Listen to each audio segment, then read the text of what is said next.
നമസ്കാരം. ഞാൻ Kerala Olympic association president V Sunilkumar. അന്താരാഷ്ട്ര ഒളിമ്പിക് ദിനാഘോഷങ്ങളുടെ ഭാഗമായി സംസ്ഥാനത്തൊട്ടാകെ കേരള ഒളിമ്പിക് അസോസിയേഷൻ വിവിധ പരിപാടികൾ സംഘടിപ്പിക്കുകയാണ്. സംസ്ഥാനതല ക്വിസ് മത്സരം, ജില്ലാതല പെയിൻറ്റിംഗ്, പ്രസംഗ മത്സരങ്ങൾ എന്നിവ കൂടാതെ ജൂൺ 20 തിരുവനന്തപുരം സുബ്രഹ്മണ്യം ഹാളിൽ സംസ്ഥാന കായിക സെമിനാർ നടത്തുന്നു.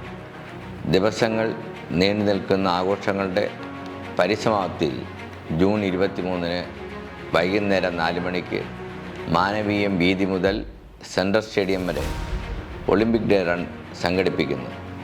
10,000 അണിചേരുന്ന ഈ പരിപാടിയിൽ സംസ്ഥാന തലത്തിൽ നടത്തുന്ന വിവിധങ്ങളായ പരിപാടികളിലും നിങ്ങൾ ഓരോരുത്തരുടെയും പങ്കാളിത്തവും പിന്തുണയും ഞാൻ അഭ്യർത്ഥിക്കുകയാണ്.